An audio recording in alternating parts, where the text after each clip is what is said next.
পাখি আল্লামা দেলোয়ার হুসাইন সাইদিকে 13টি বছর কারারুদ্ধ করে রেখেই ক্ষান্ত হন নাই, বরং তাকে ক্লিনিক্যালি চিকিৎসা দিয়ে তাকে ইনজেকশন পুশ করে এই পৃথিবী থেকে শহীদ করে বিদায় করা হয়েছে নাকি হয় নাই? হয়েছে নাকি হয় নাই? এমনি ভাবে আলেম ওলামা, দাড়িওয়ালা, টুপিওয়ালা, তবে সব দাড়িওয়ালা না, কিছু দাড়িওয়ালা আছে শিরনিখোর, কিছু দাড়িওয়ালা আছে হাদিয়াখোর, ওদেরকে কিছু বলে, এরকম আছে না নাই? এই জন্য আইনুদ্দিন আল আজাদ বলেছেন, কি হবে আলেম হয়ে ইমাম সেজে মসজিদেতে, পারো যদি সত্য কথা উচ্চ স্বরে না বলিতে। কি হবে আলেম হয়ে ইমাম সেজে সমাজেতে, পারো যদি সত্য কথা উচ্চ স্বরে না বলিতে।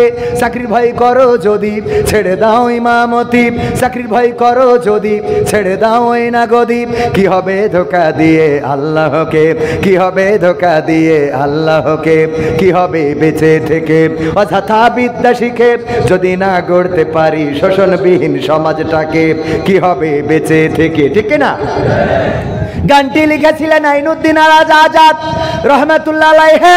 তিনি ইন্তেকাল করেছেন, পৃথিবী ছেড়ে চলে গিয়েছেন, কিন্তু কথাগুলো আজ অমর হয়ে আছে। কি হবে এমন ইমাম হয়ে যে ইমাম হক কথা বলতে পারে না? তবে অনেক মসজিদ আছে যে মসজিদে হক কথা বলা চলে না, আছে না নাই? কোন ইমাম আছে হক কথা বলে না, আর কোন মসজিদ আছে হক কথা বলা চলে, কথা কয় না। মসজিদের সভাপতি বলল, হুজুর কতদিন হয়ে গেল আমরা মুসা আলাইহিস সালামের জীবনী শুনি নাই, একটু মুসা আলাইহিস সালামের জীবনী নিয়ে আলোচনা করবেন। হুজুর আলোচনা করলো, আলোচনা করার পরে মসজিদের সভাপতি ডেকে বলতেছে, হুজুর আপনারে বললাম কি, আপনি করলেন কি? কি বলেছেন?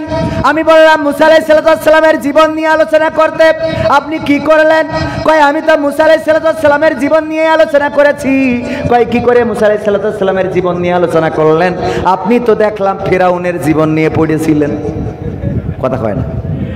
কয় মুসার কথা বলতে গেলে আলাইহিস সালাম, উনার কথা বলতে গেলে তো ফিরাউনের কথা আসবে। বলছে আসুক, ভালো কথা, কিন্তু যখনই আপনি ফিরাউনের কথা বলছিলেন তখনই দেখছিলাম আপনি আমার দিকে তাকাচ্ছিলেন। সমস্যাটা কি বোঝা গেছে? আমার দিকে তাকাচ্ছিলেন, মনের মধ্যে দোষ আছে না নাই? আবু জাহেলের কথা বললে একদল মনে করে ওদের কথা বলা হচ্ছে, আব্রাহার কথা বললে মনে করে ওদের কথা বলা হচ্ছে, নমরুদের কথা বললে মনে করে ওদের কথা বলা হচ্ছে, ফিরাউনের কথা বললে মনে করে ওদের কথা বলা হচ্ছে। আসলে ওদের কথা বলা হয় না, কিন্তু ওদের অন্তরে এই জাতীয় ভয় আছে না নাই? কারণ চোর যে করে, মিজান ডাক্তার চোর ধরার জন্য কাঁঠাল চোর, কাঁঠালকে চুরি করেছেন, চোর ধরার জন্য বুদ্ধি করে বললেন কাঁঠাল চোর, আর কেউ নয়। এখানে আমি দেখতে পাচ্ছি যে কাঁঠাল চোর, তার মাথায় কাঁঠালের আঠা আছে। চোর মাথায় হাত দেবে না? দেবে না? চোর চিন্তা করলো মাথায় কাঁঠালের আঠা কেমন করে। আহারে হুজুর, আমরা শুনছি আপনার গাড়ি থেকে গতকাল মাহফিল থেকে কারা লুকিং গ্লাস খুলে নিয়ে গেছে, এ বিষয়ে কিছু বল না। এই দেখো, কালকে আপনাদের খুলনায় ওয়াজ করলাম, খুলনায় বাস্তহারা, ওখানে তো বাস্তহারা যেখানে সেখানে তো একটু কিছু হারাইতেই পারে, ঠিক না? তো গাড়ির লুকিং গ্লাস খুলে নিয়ে চলে গেছে। যাবে না কেন? ওয়াজ হয় চোর চুরি বন্ধ করার জন্য। আমার মাহফিলে আমি মাহফিল করেছি, আল্লামা মামুনুল হক ছিলেন প্রধান বক্তা, আমির হামজা ভাই ছিলেন বিশেষ, এবং শামীম সাইদি ভাই ছিলেন। তারপরে এইভাবে মোটামুটি তালি বোঝেন, 3 জন দেখেছেন কিনা আপনারা? চোখে পড়েছে? মামুনুল হক, আমির হামজা, আল্লামা দেলোয়ার হুসাইন সাইদির সুযোগ্য সন্তান আলহাজ শামীম সাইদি সহ অ্যাডভোকেট গাজী এনামুল হক, আব্দুল সালাম যুক্তিবাদী, রকনুজ্জামান, মনোয়ার হোসেন মুমিন, এনামুল হাসান বিন নূর, সাইফুল্লাহ বিন কুরবান, আবুল কালাম আজাদ আজহারি, সব এক জায়গায় করেছি। আর ওই দিন আলহামদুলিল্লাহ, আলহামদুলিল্লাহ বলা ঠিক হবে না, নাউজুবিল্লাহ, অন্তত 300-রও বেশি ফোন চুরি হয়েছে। সুবহানাল্লাহ। কি হবে? নাউজুবিল্লাহ। আমরা ওয়াজ করতেছি চুরি বন্ধ করার জন্য, আর ওরা নারায়ে তাকবীর দিয়ে চুরি করতেছে। হুজুর নিয়ে যাওয়ার সময় এখন কিন্তু প্রায় এই ঘটনাগুলো ঘটছে। হুজুর যখন স্টেজে উঠায় তখন চোরেদের সংঘবদ্ধ চক্র হুজুরের কাছে চলে এসে কয় এই দে স্লোগান, না রয়ে তাকবীর, ওদিকে পকেটে হাত দিয়ে শেষ, তাকবীর দিয়ে তো চুরি করতে। হ্যাঁ, আমিও ঠিক করে রাখি, আমিও সাবধান হয়ে গেছি। আপনাদের এই এলাকায় এসে আমার ফোন চুরি হয়েছিল এই যে নোয়াপাড়ায়, আমাদের মুমিন স্যারের জানাজা পড়তে দাঁড়াইছি। আমির হামজা ভাইয়ের পাশে আমি, শেখ মহিউদ্দিন স্যারের পাশে আমি, দুই ভিআইপির মাঝখানে আমি। এর মধ্যে কোন চোর আরো ভিআইপি যে এসে পকেটে নিয়ে গেল, সহ্য না করে পারা যায়? এ চুরি বন্ধ করবো কি করে? ওয়াজ করে কি চুরি বন্ধ হবে? ওয়াজ করে চুরি বন্ধ হবে না, কি করলে বন্ধ হবে? হাত যদি কেটে দেয়, আমার ডাক্তার সাহেব পাশে বসা অতিথি, উনি যদি ডাক্তার হওয়ার আগে চোর হয়ে থাকতেন তাইলে হাত এক কান থাকতো না, ঠিক না বে ঠিক?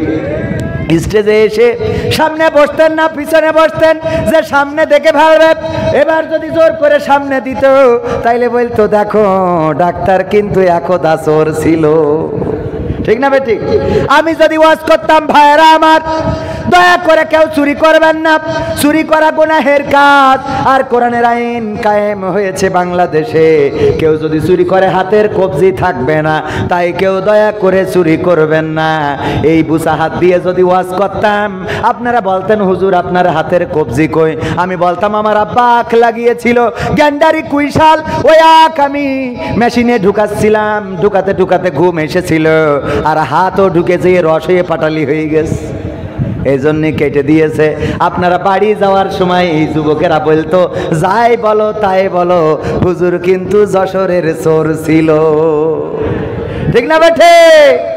মেয়ে বিয়ে দিতে গেলে আমার আব্দুল হাই সিদ্দিকী ভাই চোর থাকলে যদি কবজি কেটে দিত, মেয়ে বিয়ে দেওয়ার সময় মেয়ে বিয়ে দিতে পারতেন না।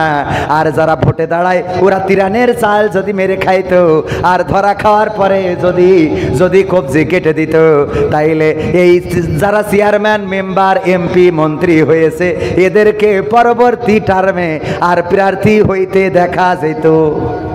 কারণ ওরা যে হাত উঁচু করি বলবে ভাইয়েরা আমার খেলা হবে, পালাবো না পালাবো না, এই কথা বলতে পারতো? এমপিরা সব কোথায় গেল, মন্ত্রীরা সব কোথায় গেল, কোথায় কাদের কাকা? তাদের ছাড়া দেশটা কেমন লাগে ফাঁকা ফাঁকা। আমার এমপিরা সব কোথায় গেল, আমার কলিজার টুকরা মন্ত্রীরা সব কোথায় গেল, কোথায় কাদের কাকা? তাদের ছাড়া দেশটা কেমন লাগে ফাঁকা ফাঁকা, ওদের ছাড়া দেশটা কেমন লাগে ফাঁকা ফাঁকা। পালাবে না যাই না তবু দেখা, পালাবে না যাই না তবু দেখা, তাদের ছাড়া দেশটা কেমন লাগে ফাঁকা ফাঁকা। আইন মন্ত্রী আটকে গেল আইনেরই ফাঁকে, দাড়ি ছাড়া দরবেশের ভণ্ড ভণ্ড লাগে। সবাই বলা লাগবে।